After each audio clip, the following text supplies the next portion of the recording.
was very excited about the Electoral Act.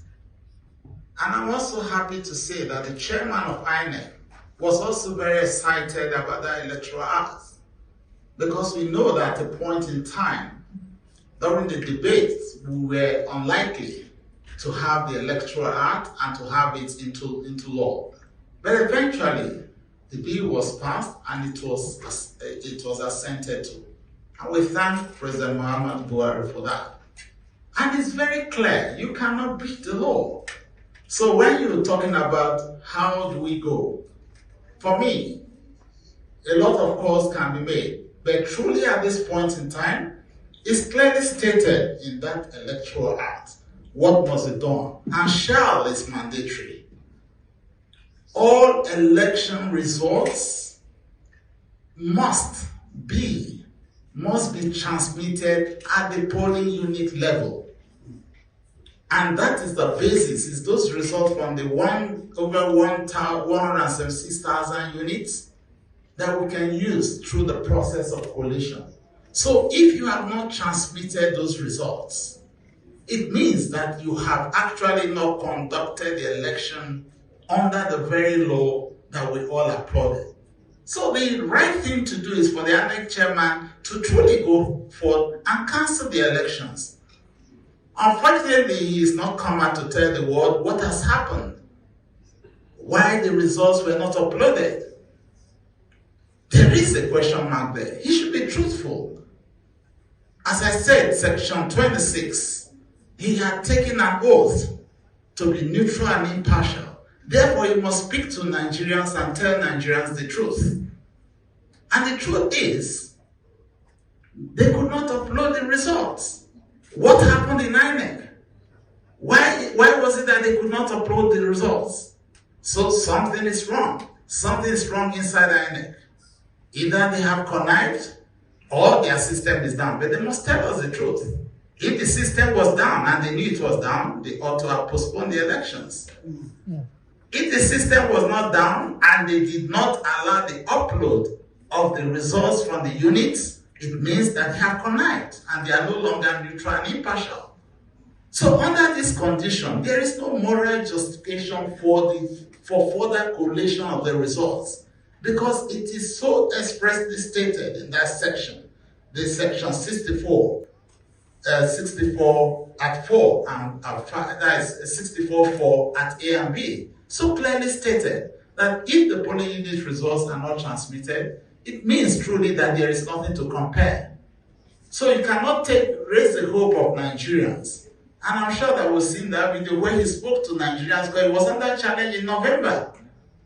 And he spoke to Nigerians very clearly. And we're aware that he was under pressure at some point in time not to transmit results. And civil society and everybody gave voice to him to enable him stand firm. And now, just on election day, they could not upload results. Something is fundamentally wrong. That means from the beginning, they had already planned the process to fail. But unfortunately for them, they have gone against the very act under which we're supposed to go on with the elections.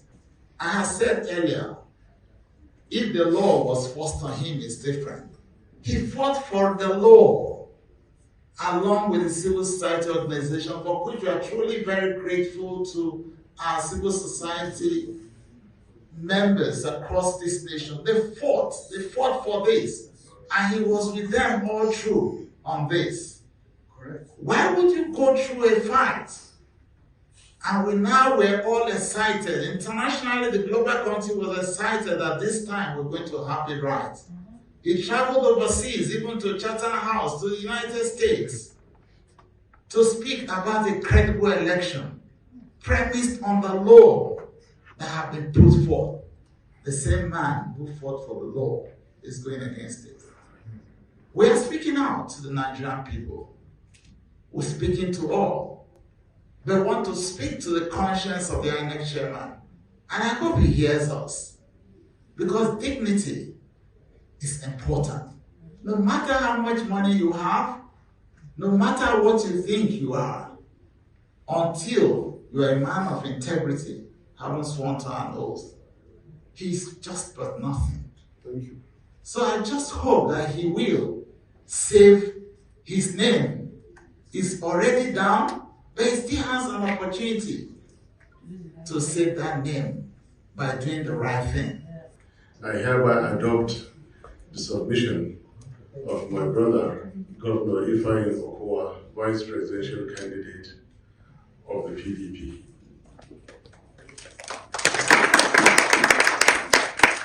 Having said this, our national chairman have spoken. Before then, our agents had done their bit. They made us proud by holding INEC chairman to a promise that the results will be reviewed, but sadly, after declaration of results. And they also walked out in protest, were in order with their actions. I would like to say that after some time today or tomorrow, we should expect another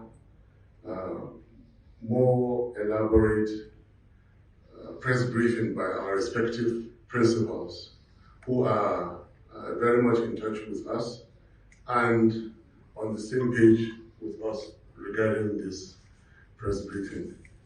Fellow Nigerians, let me draw our attention to some fundamental definitions. Democracy does not merely mean that you have 3 arms of government. That is not democracy. The executive must be truly elected. If the government is not truly, genuinely elected, you do have a constitutional problem. Now, we are witnessing the fact that the next government is going to be built on outright illegality. This illegality has been so eloquently presented by my brother Governor Okowa. The sections have been clearly spelled out. Attention of the whole world has been drawn to this. What INEC has accelerated itself to doing is to put itself in a trance to promote illegality and thereafter call for the courts to resolve the illegality that they have worked on. Nowhere in the world where there is respect for rule of law do people easily and hurriedly tell others and thereafter call for the courts to resolve the illegality that they have worked on. Nowhere in the world where there is respect for rule of law do people easily and hurriedly tell others with impunity, go to court, go and seek redress. The courts are final. They should have that respect. Whoever is in a hurry to tell people to go to court know what they have arranged at the courts. This is unacceptable.